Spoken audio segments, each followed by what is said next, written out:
Baik, waktunya sebentar lagi. Saya izin hitung mundur ya. 5, 4, 3, 2, 1. Baik, silahkan Bunda-Bunda dijawab untuk soal nomor satunya.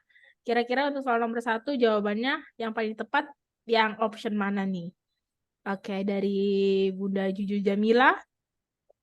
Oke, diikuti sama Kariska, Kak Rosa, Bunda Arina. Oke, ada yang beda nih dari Bunda Muharini menjawab yang lainnya menjawab D. Boleh deh satu orang dong atau dua orang boleh menjelaskan mengapa menjawab option yang sudah dipilih. Silahkan. Dari Bunda Arina, Oke, silahkan. silakan Ibu Bidan untuk menyampaikan argumennya. Baik, silahkan. AAD, AAD maksudnya. D. Oke. Dari Bunda Jumina menjawab D. Kira-kira ada yang ingin memberikan alasan untuk soal nomor satu mengapa menjawab option D atau tadi ada satu dua orang menjawab E? Silahkan. Iya. Ayo Ibu Bidan semangat ya. Biasanya Ibu Bidan ini curcol ini ya semangat Oke, ya kalau silahkan. buku yang Ada, bagus. Izin, Mbak. ya, ada Bunda Wiwik ya tadi ya yang menyalakan Iya, mikrofon terlebih dahulu. Silahkan. iya Mbak Eka. Terima kasih Mbak Eka. Sama-sama. Nggih. Eh, untuk soalnya faktor predisposisi apakah yang paling tepat pada kasus tersebut? Jelas ya di sini clue-nya bidan desa itu melakukan kunjungan nifas hari ketiga. Kemudian riwayat persalinannya yaitu bayi kembar. Clue yang pertama adalah persalinan bayi kembar. Kemudian dari anamnesa untuk keluar darahnya merah berwarna gelap yang banyak dan berbau. Untuk nadinya bagus, tensinya bagus. Kemudian clue yang kedua itu suhunya normal, berarti tidak terjadi peradangan atau infeksi itu. Terus TFU-nya satu jari di bawah pusat, uterusnya lembek. Jadi kalau persalinan SC jelas di soal tidak ada. Kemudian pertumbuhan tumor jinak juga di soal tidak disebutkan. Untuk penonjolan uterus ke vagina juga tidak ada disebutkan di soal. Kemudian kalau terjadi peradangan pada lapisan uterus, otomatis dong suhunya pasti tinggi, paling enggak di atas 38. Jadi saya milihnya D, peregangan uterus saat hamil karena persalinan bayi kembar. Terima kasih Mbak Eka. Oke, baik. Terima kasih juga Bunda Wiwik. Bagaimana dari Bu Deti? Langsung saja diberikan tanggapannya. Ya, terima kasih Mbak Eka dan terima kasih juga untuk jawaban yang disampaikan oleh Ibu Bidan Wiwitnya ya sangat lengkap, padat dan singkat ya. Tapi kita nggak tahu apakah itu benar atau tidak. Nah, perlu saya tegaskan lagi Ibu, mungkin ini akan berbeda ya, ataupun ada beberapa dari Ibu Bidan kita. Kenapa seorang bidan? Kenapa nggak seorang perempuan? Nah, itu yang akan membedakan ya Bu Bidan tips dan trik tips untuk membedakan apakah ini soal termasuk kepada keterampilan klinis atau kebidanan komunitas ya. Jadi yang menjadi perbedaan kalau seandainya kita berhubungan dengan praktek layanan bersifat klinis itu diawali dengan seorang perempuan di mana menjadi subjeknya itu adalah pasien, baik itu ibu, anak, balita, bayi dan seterusnya. Tapi kalau diawali dengan seorang bidan desa ataupun seorang bidan itu mengarah kepada soal yang berhubungan dengan kebidanan komunitas gitu. Itu perbedaannya. Nah, jadi berdasarkan dari kita fokus kepada pertanyaan diminta di dalam soal yang ditanyakan itu adalah faktor predisposisi. Ya, arti berawal dari faktor penyebab sehingga pada akhirnya ibu mengalami sesuatu yang tidak terduga. Di mana yang menjadi kata kunci di sini benar riwayat persalinan bayi kembar. Itu sebenarnya menjadi kata kunci utama sehingga pada akhirnya akan berdampak kepada pengeluaran darah berwarna gelap banyak dan berbau. Jadi itu dikarenakan memang ibu pada saat ya, ini berada di nifas hari ketiga dan tentunya kalau kita lihat dari disesuaikan dengan yang namanya tinggi fundus uteri ibu yang masih berada di satu jari bawah pusat sebenarnya itu sudah berada di setengah pusat dengan PX, ataupun setidaknya 2 jari di bawah pusat. Dan kemudian dipengaruhi lagi dengan kontraksi uterus lembek, kemudian kandung kemih penuh dan tegang. Nah, itu merupakan kata kunci untuk mempertegas daripada kondisi ibu yang ada. Nah, bagaimana alasannya? Kita tahu bahwasanya dengan kejadian ini ibu masuk dalam kategori ataupun masuk dalam kelompok subinvolusi uteri ya, di mana terjadinya gangguan ataupun gangguan terkait dengan involusi uteri. Kondisi penyusutan ukuran rahim yang tentunya tidak sempurna setelah proses ibu melahirkan. Sehingga pada akhirnya rahim tetap berukuran besar pasca persalinan. Nah, penyusutan daripada ukuran rahim itu tentu terjadi setelah plasenta lahir ya, kemudian berangsur-angsur mengecil secara perlahan-lahan, kemudian normal sebelum hamil. Tapi pada akhirnya itu terjadi gangguan ya yang kita istilahkan tadi yang namanya subinvolusi uterus. Tapi kalau misalnya secara normalnya namanya involusi uterus yang biasanya itu akan berangsur-angsur hilang menjelang ke hari ke-10. Ya, jadi penyusutan yang dimaksud tadi tidak terjadi sebagaimana mestinya. Nah, jadi terkait dengan faktor predisposisi, jadi ada beberapa kondisi yang menyebabkan rahim tadi tidak menyusut secara sempurna setelah persalinan atau terhambatnya rahim untuk kembali ke ukuran normal seperti sebelum hamil. Ya, salah satunya sesuai dengan yang ada di soal, terjadinya peregangan pada uterus akibat daripada kehamilan dua janin atau gemeli atau bayi kembar dan atau juga bisa disebabkan dengan hidranion. Tapi pada akhirnya di dalam soal kan tidak ada kita bertemu dengan hidranion. Jadi, dengan adanya peregangan uterus yang berlebihan sebagai akibat dari keadaan seperti tadi ya, seperti makrosomia juga bisa mempengaruhi, gemili, polihidran juga mempengaruhi. Pada keadaan ini justru uterus akan cenderung mempunyai daya kontraksi yang jelek, sehingga pada akhirnya menyebabkan kondisi ibu menjadi tidak baik ya. Karena apa? Karena terjadinya dengan kondisi yang seperti ini ya, proses involusi yang tidak berjalan dengan baik tentunya akan timbul yang namanya keadaan yang saya sampaikan tadi ya, subinvolusi uteri yang menyebabkan terjadinya perdarahan yang mungkin saja ya terjadi pada masa menjelang 40 hari ya. Jadi pada akhirnya akan mempengaruhi daripada aktivitas ibu dan takut ibu untuk melakukan mobilisasi ya. Jadi berdasarkan dari kata kunci dan penjelasan tadi, maka jawaban yang tepat itu adalah D, dengan peregangan uterus saat hamil. Dan kalaupun untuk option A, B, C, dan E, itu juga merupakan faktor predisposisi pada kasus ini, tapi tidak berhubungan, tidak sesuai dengan pengkajian yang kita lakukan, ataupun yang disesuaikan dengan informasi yang ada di dalam kasus. Nah, seperti itu Mbak Eka. Jadi jawabannya itu adalah D. Oke, baik. Terima kasih Bu Deti atas penjelasannya di soal nomor 1. Jadi jawaban yang paling tepat itu untuk soal nomor 1 itu yang D ya, buat Ya. bunda-bunda semua. Oke, kira-kira gimana? Ada yang ingin didiskusikan untuk soal nomor 1 sebelum kita lanjut ke soal nomor 2? Bagaimana? Kita lanjut ya? Paham Ya, ya? biasanya kalau peradangan pada rahim yang seperti yang di dalam option itu biasanya istilahnya endometriosis gitu ya Mbak. Jadi Ya. ada beberapa endometriosis, kemudian persalinan ST juga jelas ya, kemudian mioma juga jelas, prolap uteri juga jelas di sana. Oke. Baik, gimana? Sudah paham? Ada yang ingin diskusikan? Jika tidak, saya izin lanjut ke soal nomor 2. Waktunya 1 menit. Dimulai dari sekarang.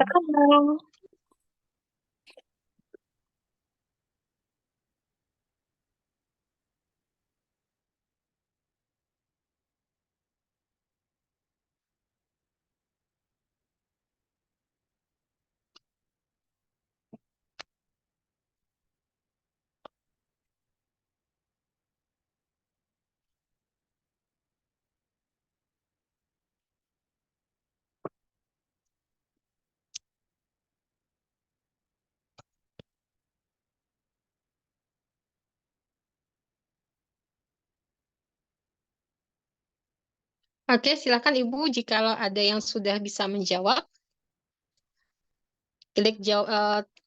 ketik jawabannya di kolom chat.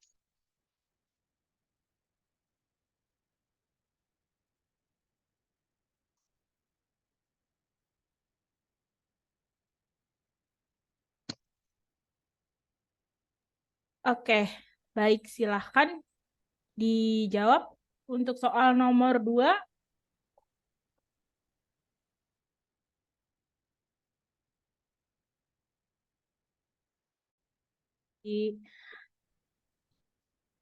Dari Kariskawati menjawab A, diikuti sama bunda-bunda yang lain. Kira-kira gimana? Ada yang ingin berikan alasan? Mungkin dari Bunda Arina? Silahkan. Harus percaya diri ya Bu Bidan ya dengan jawaban yang sudah ditetapkan. Jangan mencontek. Nah, Betul. Oke, ada yang menjawab B juga nih Bu Deti nih. ada B ya? Oke, siap. Betul. Kira-kira gimana? Coba dong, ada yang ingin memberikan alasan? Silahkan. Nggak boleh takut salah. Di sini kan kalau salah juga nanti dibenarkan. Jadi silahkan. Izin, Mbak. Boleh, silahkan Bunda Wiwik. Saya juga ragu nih dengan jawaban saya, tapi saya lebih beratnya ke konselornya ini. Kalau konselor kan berarti seorang yang mendengarkan dan merespon gitu kan. Iya. Ya, yang ditanyakan di sini adalah peran bidan apakah yang paling tepat pada kasus tersebut. Semoga tepat pilihan saya sih. Seorang perempuan umur 22 tahun, nifas hari ke-6. Terus si pasien mengeluh bayinya sering minta disusui di malam hari dan ibu merasa sangat lelah. Kemudian payudara, untuk masalah payudara normal dan puting susu tidak lecet.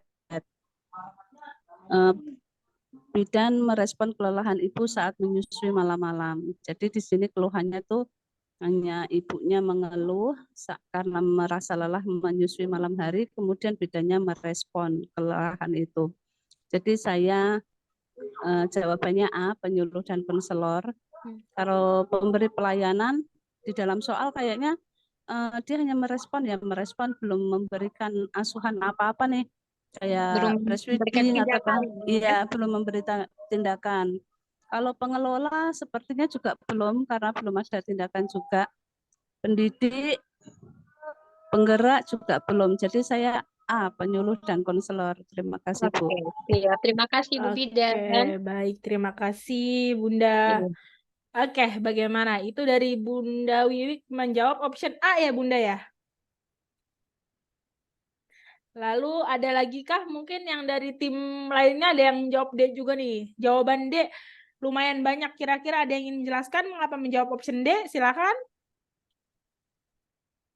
Sebelum dilanjut ke Bu Deti. Silakan Lanjut Bunda aja. Arina. Lanjut aja Mbak, kayaknya Oke. jawabannya mungkin salah. Oke, baik. Lanjut saja ya. Oke, Iya. silakan Bu Deti. Oke, terima kasih Mbak Eka dan terima kasih atas jawaban yang sudah diberikan Ibu Bidan kita. Sebenarnya untuk berbicara mengenai peran itu memang agak susah loh Mbak Eka, karena memang kalau kita tidak bisa membedakan mana yang antara penyuluh, konselor, pemberi, pengelola, pendidik, dan penggerak, itu sebenarnya bisa dikondisikan sesuai dengan kasus yang ada ya, karena itu tergantung dari arahnya kemana. Nah, kalau kita bicara mengenai peran bidan seperti apakah peran bidan yang paling tepat pada kasus ini, kalau kita lihat untuk option A, B, C, D, dan E itu merupakan keseluruhan dari peran bidan ya yang harus dimiliki oleh seorang bidan yang profesional dan kompeten tentunya kompeten di bidangnya. Nah, kalau kita lihat berdasarkan dari kata kunci yang ada dengan kondisi si ibu ya, kondisi ibu bahwasanya dia mengeluh bahwasanya si bayinya itu sering minta disusui di malam hari ya. Sebenarnya kalau untuk nifas hari ke-6 harapannya di sini ibu tidak ada keluhan lagi karena dia sudah menjiwai perannya sebagai seorang ibu selama dia masuk ke dalam tahap masa nifas dan menyusui. Nah, tapi kondisinya di sini dikarenakan si bayi sering minta disusui di malam hari, otomatis itu juga akan mempengaruhi dari pola istirahat ibu di malam hari. Ya, mungkin terjadi waktu yang sangat singkat karena dia sering bukan diganggu sebenarnya, karena si bayinya sering menangis karena minta disusui. Nah, tentunya keluhan tersebut diungkapkan oleh si ibu dan diberikan respon oleh si ibu bidan. Jadi jadi respon itu juga merupakan kata kunci dari soal yang ada. Nah, berdasarkan dari kondisi yang tadi, justru di sini si bidan dalam posisi dia mendengarkan, ya siapapun itu kita nggak tahu bahwasanya dengan aktivitas mendengar itu merupakan aktivitas yang sehari-hari yang mesti dilakukan oleh kitanya sebagai seorang tenaga kesehatan, khususnya bidan. Namun jangan salah, terkadang seringkali aktivitas ini tidak dilakukan secara efektif.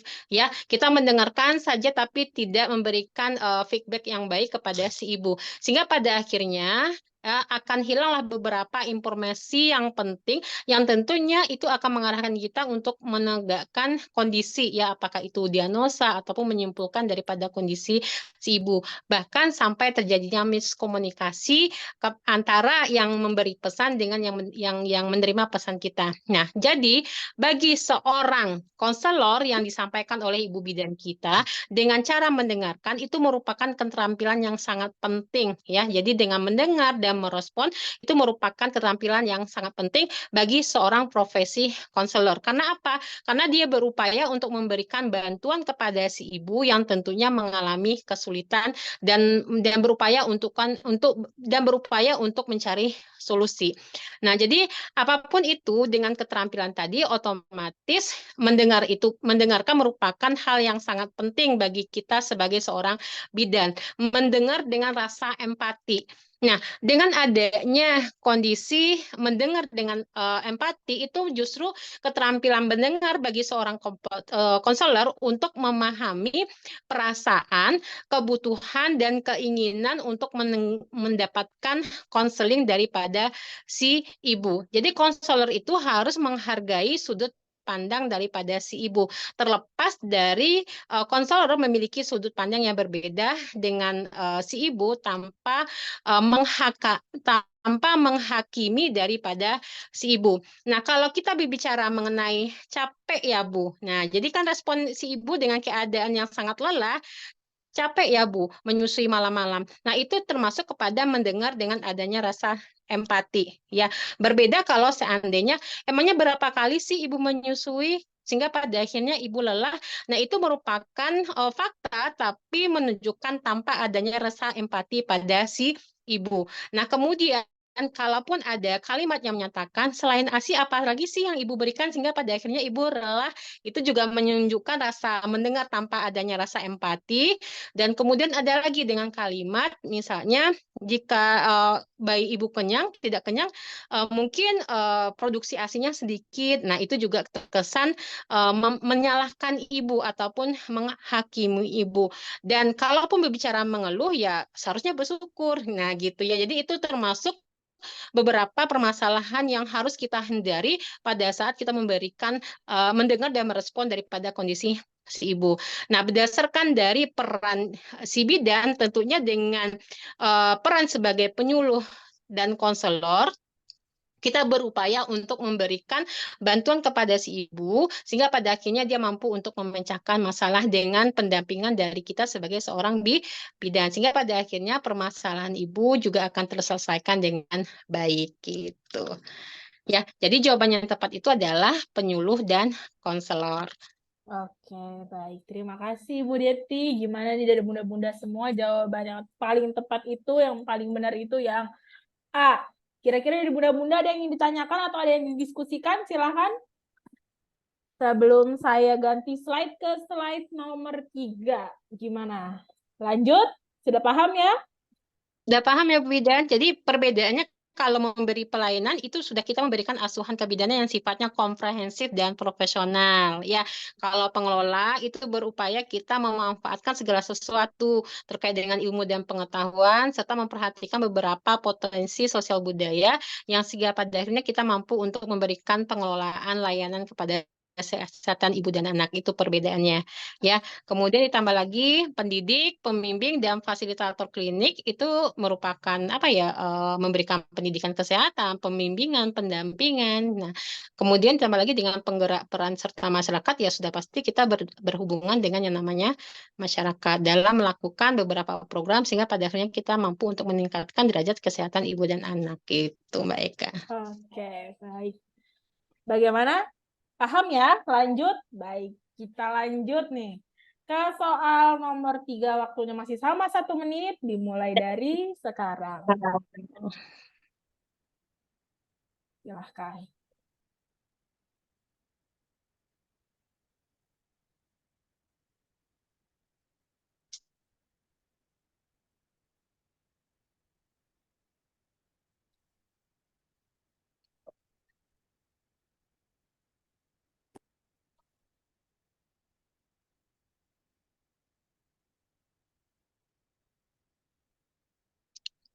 Ini soal nomor 3 ya Mbak Eka ya, tanpa terasa ya. Iya, betul, Bu. Nggak terasa. Udah nomor 3, udah setengah jalan nih kita bimbel ya, teman-teman. Oke, waktunya 40 detik berjalan.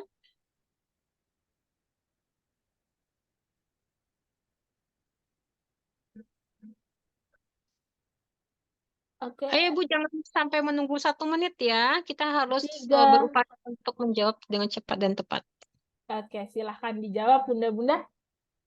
Untuk soal nomor 3-nya. Oke, jawabannya E.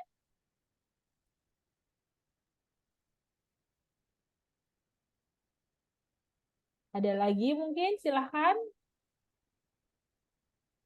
Ada jawaban lain selain E? Wih, serempak nih Bu Deti nih. Jawabannya semua kira-kira benar berjamaah apa salah berjamaah nih. Coba satu orang dulu dong, boleh menjelaskan mengapa menjawab option E-nya. Silakan. Dari Bunda Ernawati, dari Bunda Sri, Bunda Asma, Bunda Arina. Silakan. Oke, baik, silakan Bunda Arina. Ya, Bunda. Ini menjawab ya Mbak Eka. Mohon maaf kalau salah ya. Kewajiban bidan manakah yang paling tepat pada kasus tersebut? Nah, di sini ditanyakan kewajiban. Kalau menurut saya, Mbak, di sini kan bidan itu sudah merespon kelelahan ibu saat menyusui malam-malam. Itu merupakan tanggung jawab sesuai dengan kebutuhan klien. Jadi menurut saya, peran, tugas, dan tanggung jawab. Terima kasih, Mbak Eka. Oke, baik Bunda Arina. Dan kayaknya Bunda Arina juga mewakili jawaban dari teman-teman semua nih, Bu. Jadi boleh langsung saja ke Bu Deti. Silahkan, Bu. Ya. Oke, terima kasih Mbak Eka ya. Jadi kalau udah seragam ini sudah semangat ya Mbak Eka ya. Jadi artinya Betul. Ibu sudah memperhatikan kata kunci yang ada di dalam soal dan kemudian menyesuaikan ya apakah di masing-masing option yang ada itu sudah terlihat ya mana jawaban yang paling tepat.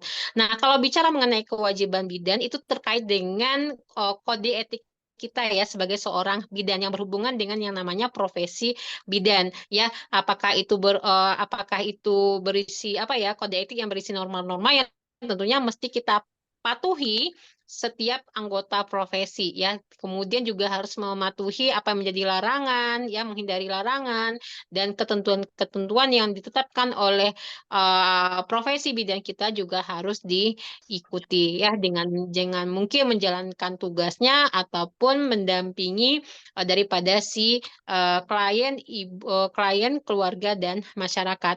Nah, berbicara mengenai kewajiban itu banyak ya Bu ya, ada kewajiban bidan terhadap klien dan masyarakat, kemudian kewajiban bidan terhadap tugasnya antar teman sejawat ataupun profesi yang lain ya, kemudian berhubungan dengan profesi ataupun berhubungan dengan kewajiban kita terhadap diri sendiri. Nah, itu merupakan bagian pengelompokan dari kewajiban kita sebagai seorang bidan. Tapi berdasarkan kasus yang ada, ya jadi untuk kasus ini hampir sama dengan kasus yang nomor 2, tapi kita bersinggungan dengan yang namanya kewajiban. Dari beberapa kewajiban yang saya sampaikan tadi, dia berhubungan dengan kewajiban bidan terhadap klien dan masyarakat. Dan tentunya dengan hanya sekedar dengan merespon ibu, yang merespon daripada keluhan yang dirasakan ibu tanpa menghakimi daripada si ibu, maka ini berhubungan dengan seorang bidan yang menjalankan tugasnya yang senantiasa berpedoman pada peran, tugas dan tanggung jawab yang tentunya sesuai dengan kebutuhan si ibu ya, ataupun keluarga ataupun masyarakat secara luas. Jadi dengan jawaban yang singkat tadi, maka sudah jelas Mbak Eka bahwasanya jawaban yang paling tepat itu adalah E, di mana setiap bidan harus menjalankan tugasnya yang senantiasa berpedoman pada peran, tugas, tanggung jawab yang tentunya sesuai dengan kebutuhan daripada si ibu tanpa memenuhi kepentingan daripada si bidan gitu. Itu Mbak Eka, jawabannya adalah E. Benar Oke, ya jawaban dari Bu Bidan kita ya. baik. Terima kasih. Keren banget nih Bu Deti ya. Untuk soal nomor 3, jawabannya serempak nih, betul berjamaah nih berarti ya. Oke. Ada yang ingin didiskusikan untuk soal nomor 3? Jika tidak ada, saya ada sedikit informasi. Jadi Ibu mohon izin dulu ya Bu ya, ada sedikit informasi dari tim Foko. Jadi mungkin beberapa dari teman-teman semua, dari Bunda-Bunda semua malam ini sudah terakhir ya, sudah habis ya ininya periode di Foko, ikut bimbel Foko. Nah, saya ingin mengingatkan bagi yang ingin melanjutkan nanti bisa langsung saja di chat di adminnya atau chat Mas Adil. Di situ juga ada Mas Alvin, boleh di chat bilang aja upgrade kelas. Nanti bakal dilanjutkan, bakal diarahkan step-stepnya bagaimana begitu. Oke, itu aja mungkin dari dari saya untuk bunda-bunda semua. Kita lanjut ke soal nomor 4. Gimana soal nomor 3 sebelumnya? Apakah ada yang ingin didiskusikan? Cukup ya? Lanjut. Lanjut. Baik, kita lanjut ke soal nomor 4. Waktunya 1 menit, dimulai dari sekarang. Sekarang.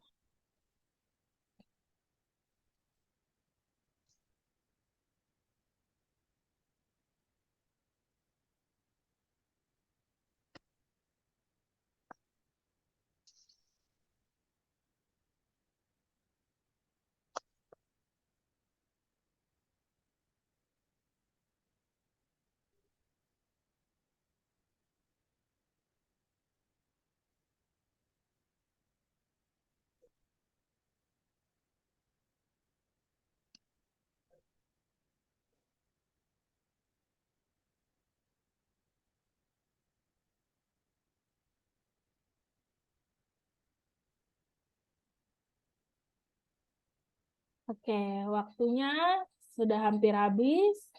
3, 2, 1. Baik, silakan. Oke, jawabannya D dari Bunda Wiwi. Teman-teman. Oke, ada jawaban lain atau ada yang ingin memberikan alasan? Silakan sebelum dilanjut. Oke. Silakan.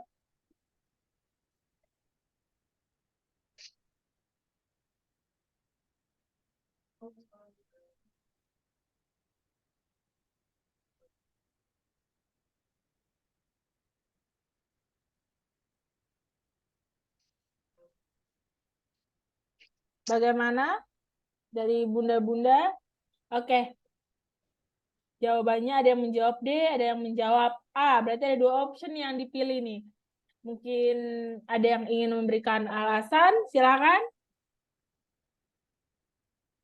Bagaimana? Oke. Oke, mungkin soal nomor 4 bikin pusing nih, Bu. Bikin galau. Udah bervariasi ya. Betul. Tapi sepertinya oke. Oke, ada yang jawab D dan A. Berarti option A dan D nih, Bu. Meskipun A sedikit, tapi ada yang memilih. Oke, mungkin langsung saja kali ya ke Bu Deti, biar teman-teman dan Bunda-Bunda semua galaunya nggak kelamaan nih, silahkan. Oke, kita fokus kepada pertanyaan yang diminta ya Bu ya. Jadi untuk melakukan pemeriksaan penunjang ini merupakan pemeriksaan penunjang yang pada akhirnya nanti akan memperkuat daripada diagnosa yang akan kita tetapkan nanti setelah kita melakukan beberapa pengkajian untuk mengumpulkan data secara subjektif dan data secara objektif. Ya, jadi ini pemeriksaan penunjang merupakan bagian dari pengumpulan data secara objektif. Nah, kalau kita lihat daripada kondisi si ibu ya yang menjadi kata kunci di sini adalah kira-kira ibu seperti apa nih kasusnya? Mengalami apa ini? Penyakit apa ibu? Penyakit? Penyakit apa? Nah, benar ya. Lebih tepatnya apa lagi Bu? Tepatnya. Kalau biasanya kalau suami bekerja di luar kota itu apa? Berhubungan dengan keputihan. Sipilis, Sipilis kah? sipilis Raja singa? atau ya sipilis Bu. Jadi Atau kita harus GO, membedakan. genor, Benar, GO. GO ya Bu ya. Nah, jadi dengan tanda dan gejala terkait dengan keputihan ya, diikuti dengan berbau, kemudian adanya nyeri saat buang air kecil, ya tentunya dilihat dari keadaan pada saat kita melakukan pemeriksaan, ternyata keputihannya itu sudah tidak bagus lagi ya, sudah patologi, di mana dia berwarna kuning kehijauan ya, sudah jelas ya dengan kondisi yang sudah berbau. Ditambah lagi dengan keadaan vulva yang memang sudah berwarna kemerahan ya. Ditambah lagi dengan ya kita nggak tahu ya, tapi ini juga justru memperkuat ya, alasan memperkuat kita untuk mengarahkan ibu mengalami gonorrhea ya, di mana suami bekerja di luar kota. Tapi kita nggak tahu apakah ini ada hubungannya dengan kondisi ibu atau tidak. Nah, kalau kita bicara mengenai gonorrhea ya itu merupakan penyakit menular seksual ya, kencing nanah ya. Jadi salah satu merupakan penyakit yang memang bisa dialami oleh siapa saja, baik itu pria ataupun wanita. Tapi kita dilihat di sini adalah tanda-tanda yang dimunculkan oleh daripada si gonorrhea ini. Walaupun secara umumnya tidak menimbulkan gejala khususnya bagi para perempuan, namun ini kalau seandainya tidak ditangani dengan tepat, maka tentunya gonorrhea ini dapat menimbulkan komplikasi yang serius pada wanita seperti radang panggul, kemudian epididymis ya kalau itu ditujukan kepada pria. Jadi intinya dengan pengobatan gonorrhea dengan tepat, maka keluhan-keluhan dirasakan oleh ibu bisa ditangani dengan baik. Nah, berbicara mengenai pemeriksaan penunjang yang kita lakukan, tentunya pemeriksaan ini harus dilakukan oleh tenaga ahli ya, di mana dengan mengalami gejala dan keluhan yang disebutkan tadi, maka sangatlah perlu pada saat kita menegakkan diagnosis, kita sebagai tenaga kesehatan harus menanyakan beberapa hal terkait dengan gejala yang dialami oleh si ibu. Apakah itu kapan dia mengalami gejala, kemudian aktivitas seksual yang dijalani oleh pasangan usia subur tadi, kemudian ditambah lagi dengan kondisi lingkungan kerja ataupun kondisi yang ada di rumah. Jadi dengan kondisi yang seperti itu, maka tentunya dilakukanlah namanya pemeriksaan penunjang untuk memperkuat ya, pemeriksaan lanjutan ataupun pemeriksaan penunjang dengan melakukan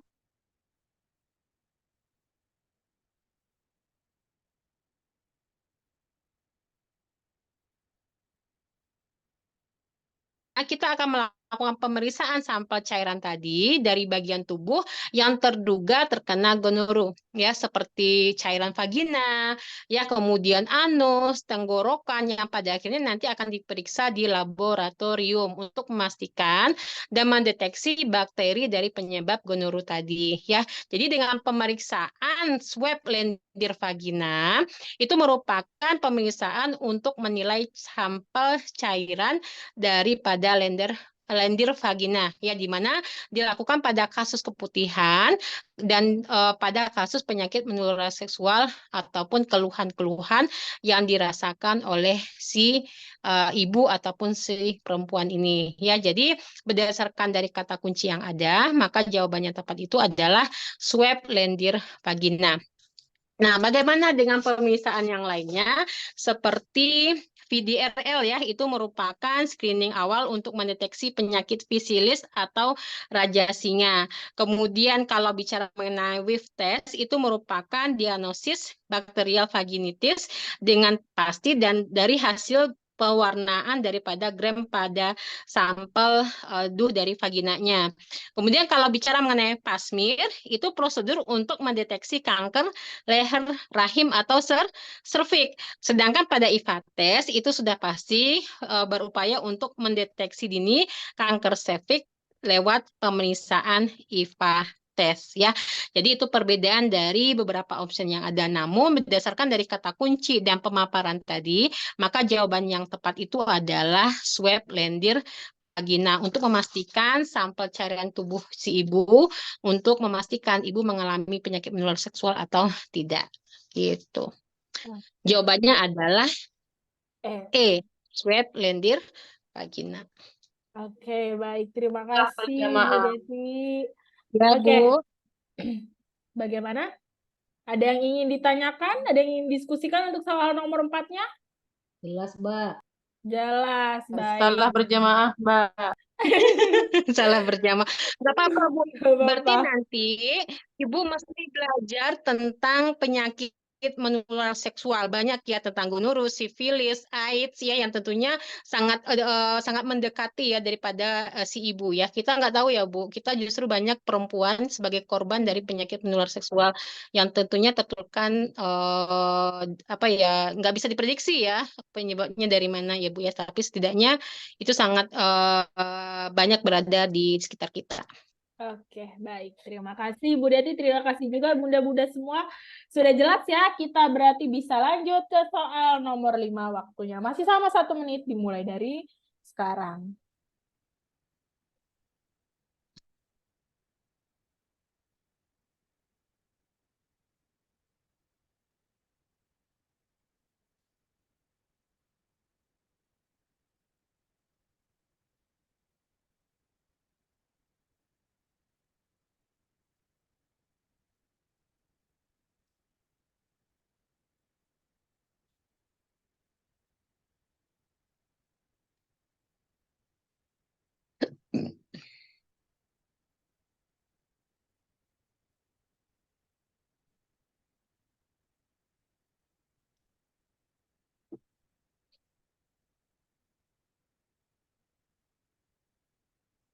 Oke, baik. Silakan waktunya. Sebentar lagi saya hitung mundur. 5, 4, 3, 2, 1. Silakan. Oke. Jawaban pertama D dari Bunda Kamaria. Ada lagi? Silakan. Yang lainnya bagaimana? Oke, 2 option jawabannya beda. A, D, dan B. Oke, ada yang menjawab C juga, berarti 3 option. A, B, C. Beragam ya Mbak Eka ya. Betul. Oke, lengkap semuanya A, B, C, D, dan E lengkap semua ini. Oh, ada yang menjawab E juga ya, Bu ya? Iya. Oke, berarti optionnya laris nih, diborong nih. Kira-kira gimana? Ada yang ingin Betul. menjelaskan? Berarti Silakan. soalnya kategorinya solid ya Mbak Eka ya. Tapi Betul, nggak Ibu. apa-apa. Kategorinya sulit karena bunda-bunda dilihat dari jawabannya aja sudah banyak yang ini nih, banyak yang goyang. Kira-kira gimana? Boleh? Izin, Mbak Eka. Silakan Bunda Wiwi. Sebetulnya sulit mungkin enggak, tapi menjebak iya ini kayaknya. Iya. Sama aja ya. Oke. Silakan.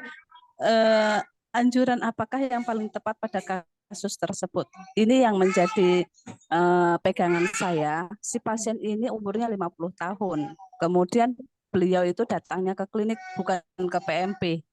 Gitu. Klinik yang di mana tuh lebih luas ya mungkin ya. Ada dokternya, ada itunya gitu ya.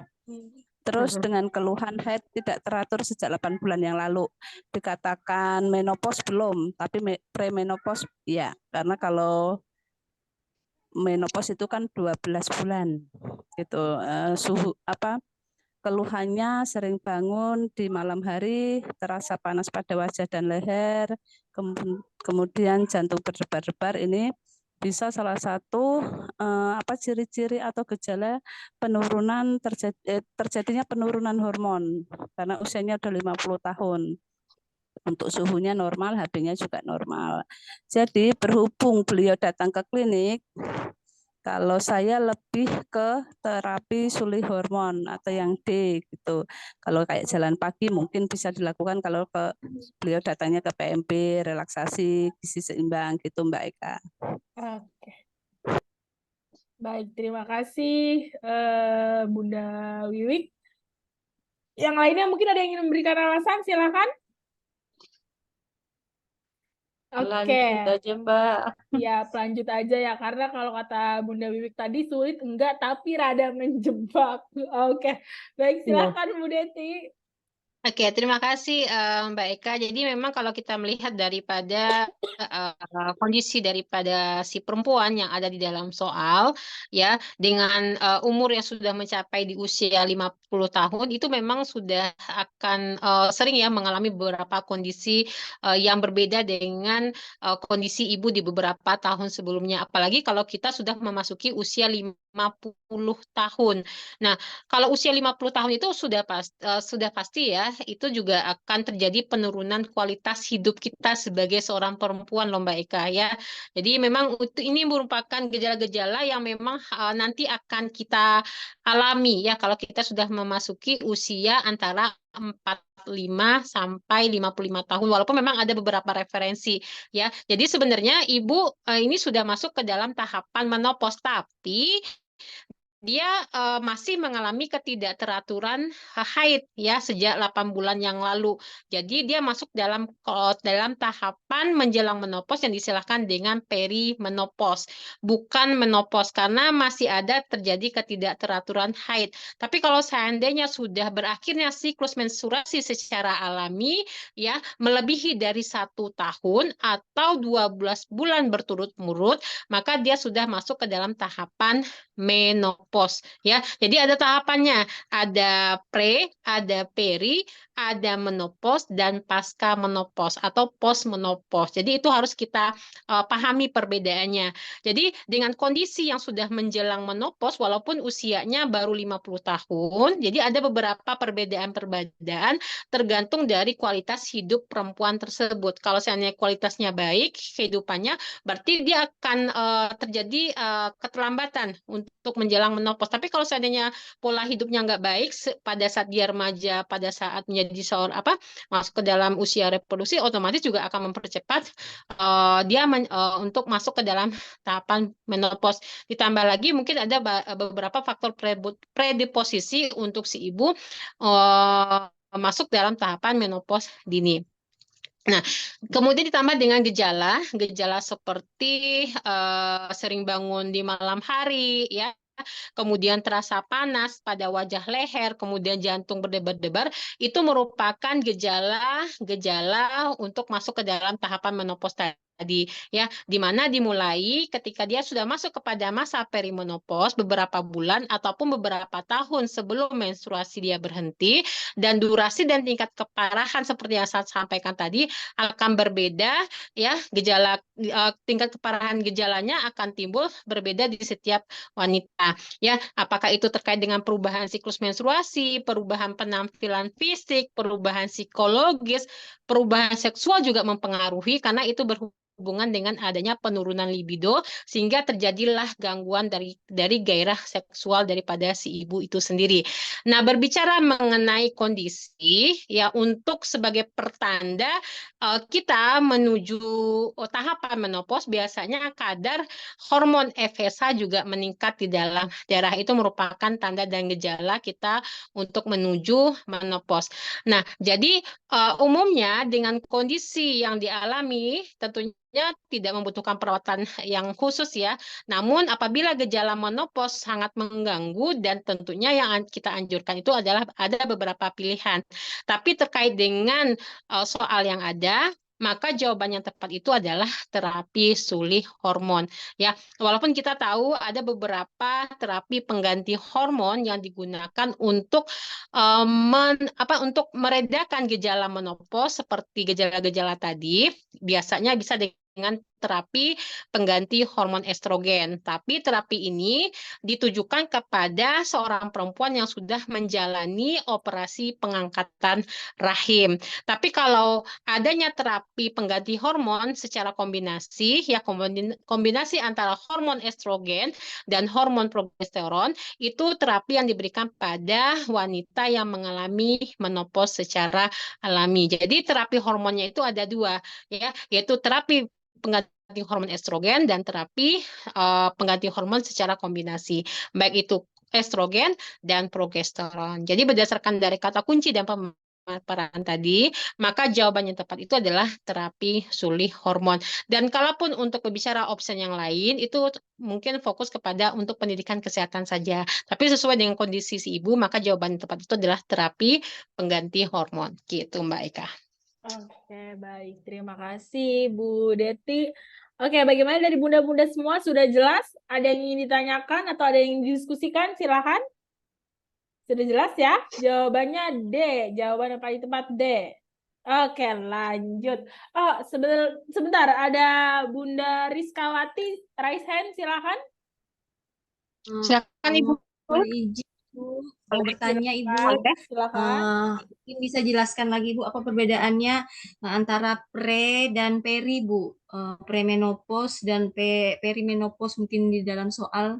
Bisa jelaskan, Bu, perbedaannya, Bu. Oke. Terima kasih, Bu. Terima kasih, Ibu. Ya, jadi perbedaannya sebenarnya untuk tanda dan gejala itu hampir sama, Ibu, tergantung daripada kualitas hidup si ibu tadi ataupun si perempuan tadi. Karena dengan gejala-gejala tadi kan sesuai dengan mekanisme tubuh, metabolisme tubuh pada saat dia menjalani kehidupan itu juga saling mempengaruhi. Namun biasanya ya tahapan-tahapan tadi baik itu jadi diawali dengan pre, Bu. Pre, peri, menopause, dan postmenopause. Itu terkait dengan umur, ya, dengan umur. Ya, tapi bisa saja dengan usia kurang dari 30 tahun itu juga bisa kita mengalami yang namanya menopause, ya, menopause dini. Itu dikarenakan ada beberapa indikasi medis dari si ibu ataupun perempuan tadi. Misalnya terjadi pengangkatan indung telur, kedua indung telur, otomatis itu juga akan mempercepat terjadinya menopause dini. Jadi ada banyak beberapa faktor yang mempengaruhi, ya. Jadi tahapannya itu adalah pre, peri, menopause, dan postmenopause. Nah, kalau misalnya pre itu terjadi antara 10 tahun kita menjelang menopause, ya. Walaupun memang ada beberapa kondisi yang akan mempercepat, tapi kalau menopause, ya, kalau perimenopause itu berlangsung antara 4 sampai 10 tahun. Sama, tapi itu juga mempengaruhi daripada kualitas daripada hidup perempuan tadi, ya. Kemudian ditambah lagi dengan beberapa gejala-gejala yang berhubungan dengan kondisi si ibu. Dan menopause itu kalau seandainya sudah tidak datang haid selama 1 tahun penuh, ya, melebihi 1 tahun penuh atau 12 bulan berturut-turut. Kemudian diikuti dengan postmenopause. Itu udah pasti ya, Bu. Tapi yang harus dipastikan di sini adalah dengan memastikan gejala-gejala menopause, misalnya, ya, yang membedakan itu adalah yang akan memperkuat kita untuk ibu sudah masuk ke dalam tahapan menopause tadi, baik itu pre, peri, menopause dan penopause, itu diikuti dengan perubahan siklus menstruasi. Nah, harus diperhatikan kalau sudah terjadi ketidakteraturan dengan usia melebihi dari 45 sampai 55 tahun mengarah 45 tahun ke atas, itu sudah ada beberapa perubahan daripada siklus menstruasi, ya, seperti menstruasinya menjadi tidak teratur, kadang terlambat, kadang lebih awal, ya, atau disilahkan dengan oligomenore misalnya, atau mungkin dengan volume darah yang keluar saat menstruasi bisa sedikit atau justru banyak. Nah, itu masuk dalam kategori perubahan siklus menstruasi. Tapi kalau berhubungan dengan perubahan penampilan fisik itu biasanya seperti rambut rontok, ya, kemudian kulit kering, payudara, mohon maaf ya Bu, kendur. Ya, sudah ada perasaan nyeri, ya, kaku pada sendi, kemudian bertambahnya berat badan. Nah, itu juga merupakan tanda dan gejala kita udah masuk kepada tahapan menopause dilihat dari penampilan fisik. Nah, kalau psikologis misalnya moodnya berubah-ubah, konsentrasinya sudah mulai terganggu, sering lupa, kemudian lelah, kemudian sulit tidur, kemudian juga akan mengarah terjadinya depresi, itu juga sangat mempengaruhi dilihat dari perubahan psikologis. Dan yang paling penting terjadi perubahan seksual. Karena apa? Karena dengan adanya gangguan hormon tadi mempengaruhi daripada vagina menjadi kering, penurunan libido atau gairah seksualnya juga sudah mulai menurun. Ditambah lagi dengan adanya beberapa perubahan-perubahan yang lain, ya, panas, berkeringat, sakit kepala, ya, kemudian jantung berdebar-debar, itu sudah masuk kepada beberapa tanda dan gejala memperkuat perubahan seksual pada seorang perempuan.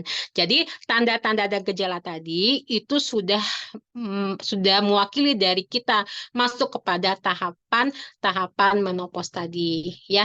Jadi kalau bicara mengenai pre, peri, menopause dan post menopause itu terkait dengan usia Ibu. Ya, tapi semuanya yang dipastikan di sini kalau sudah ada beberapa perubahan tadi, berarti dia sudah masuk kepada tahapan menjelang menopause gitu. Oke, baik, terima kasih Bu Deti. Baik, kita lanjut ya ke soal nomor 6. Waktunya masih sama, dimulai dari sekarang. Silahkan.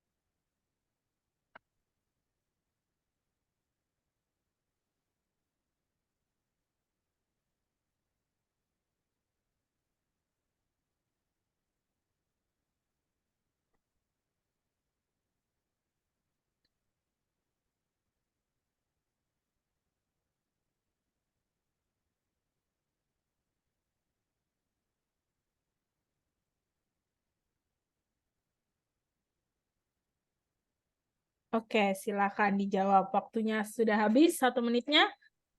Oke, jawabannya E. Adakah jawaban lain? Atau ada yang ingin memberikan alasan?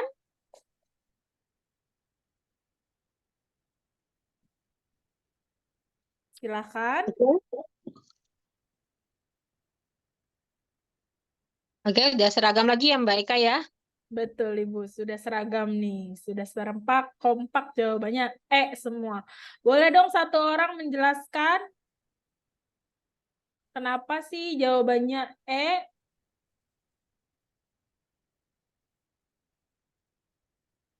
Silakan.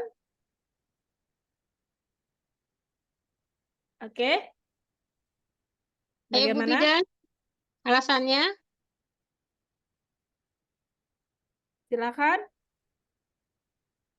Bunda, Sudah ada yang jelaskan? silakan, ada yang ingin memberikan alasan? Jika tidak, mungkin langsung saja kali ya ke Bu Deti. Silakan Bu Deti. Oke, jadi kalau bicara mengenai payudara, ya, pemeriksaan payudara sendiri untuk mendeteksi dini kanker serviks, ya. Apalagi kalau kita lihat di sini di kasus di dalam soal, ya, dengan usia 20 tahun, tapi dia khawatir sekali karena memiliki riwayat kesehatan keluarga dengan riwayat kanker payudara. Jadi ada kekhawatiran daripada si perempuan tadi, ya, karena memang ada beberapa faktor yang mempengaruhi untuk kita mengalami mengalami kanker payudara, ya. Nah, berbicara mengenai pemeriksaan payudara sendiri atau sadari itu merupakan pemeriksaan yang dilakukan dengan cara perabaan serta melihat payudara sendiri guna melihat kemungkinan adanya perubahan fisik pada payudara kita sendiri. Dan proses ini dilakukan agar semua perubahan yang mengarah kepada kondisi yang lebih serius dapat segera terdeteksi sejak dini. Ya, jadi pada payudara umumnya akan terasa berbeda ya semasa menstruasi ataupun sebelum, selama periode ini kebanyakan payudaranya semakin kencang dan padat ya. Tapi kalau seandainya pada masa menopause tadi, biasanya payudara mengalami perubahan seperti kendur dan lembut, itu perbedaannya. Nah, jadi dengan perubahan bentuk dan kepadatan payudara pada masa tertentu, normal bisa terjadi. Namun yang perlu kita waspadai di sini adalah segala bentuk perubahan yang ada karena bisa menjadi pertanda dari penyakit tertentu ya, seperti tumor ataupun kanker daripada payudara. Oleh karena itu, kita sebagai seorang perempuan harus melakukan pemeriksaan payudara sendiri minimal setiap 1 bulan sekali untuk memastikan ada atau tidaknya perubahan bentuk dari waktu ke waktu. Nah, sekarang pertanyaannya, bagaimana sih cara melakukan pemeriksaannya? Jadi, waktu yang terbaik untuk kita melakukan pemeriksaan payudara sendiri itu dilakukan seminggu setelah periode menstruasi berakhir atau hari ke-7 dalam siklus menstruasi. Ya, jadi sebaiknya ya pemeriksaan dilakukan bisa di hari ke-7 sampai hari ke-10 yang dihitung sejak hari pertama mulai kita haid. Karena pada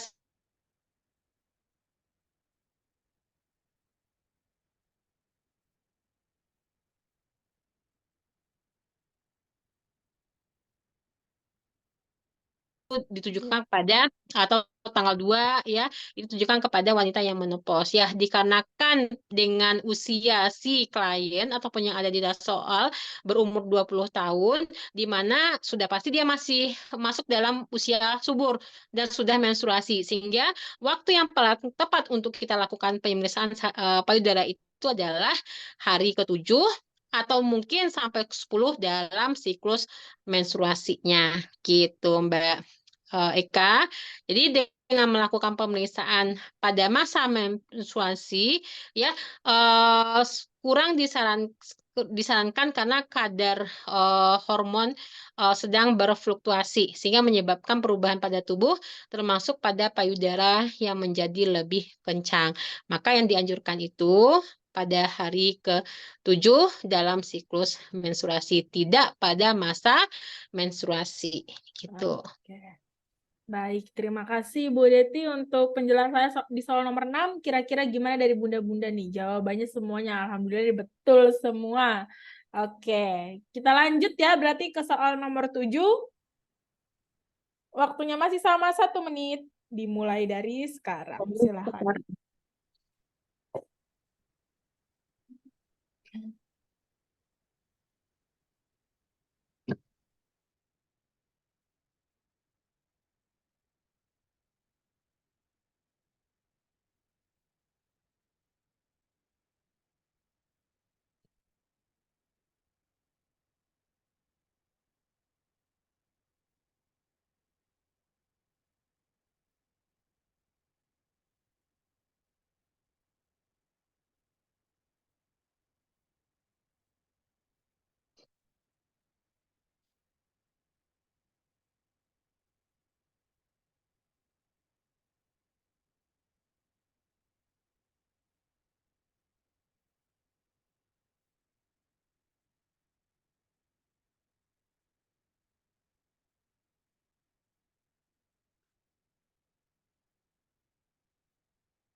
Oke, silakan Ibu Bidan, baru 2 yang menjawab. Baik, silakan. Udah, B. B ya, semuanya B. ya B ya. Iya, betul. Jawabannya B. Kira-kira ada yang ingin memberikan penjelasan mengapa menjawab option B nih sebelum dilanjut ke pembahasan dari Bu Deti. Silakan. Ayo bunda-bunda untuk soal terakhirnya nih, boleh dong dikasih penjelasan. Oke, berarti soal nomor 7 jawabannya 1 ya, B. Oke. Demensia. Ya, betul. Jawabannya. Oke, dari Karena sulit Bunda. mengingat. Oke, mungkin langsung saja silahkan Bu Deti untuk soal nomor 7. Kira-kira benar berjamaah atau malah sebaliknya, silahkan Ibu. Iya, oke. Terima kasih Mbak Eka. Jadi kalau kita bicara mengenai komplikasi yang terjadi terkait dengan beberapa kondisi yang dialami oleh si ibu yang ada di dalam soal, kalau kita pastikan di sini untuk menjadi kata kuncinya itu adalah sulit mengingat sesuatu yang terjadi sebelumnya. Artinya ibunya sering lupa, ya, lupa ingatan gitu ya. Kadang-kadang lupa, ya, ingat. Tapi lupa lagi. Nah, gitu. Jadi itu merupakan tanda dan gejala pada seorang perempuan yang akan memasuki tahapan-tahapan yang sudah kita bahas sebelumnya, baik itu pre, peri, menopause, dan post-menopause. Nah, jadi dengan usia ibu 57 tahun, walaupun ini kalau berdasarkan dari referensi yang ada, biasanya sudah masuk ke dalam tahapan menopause.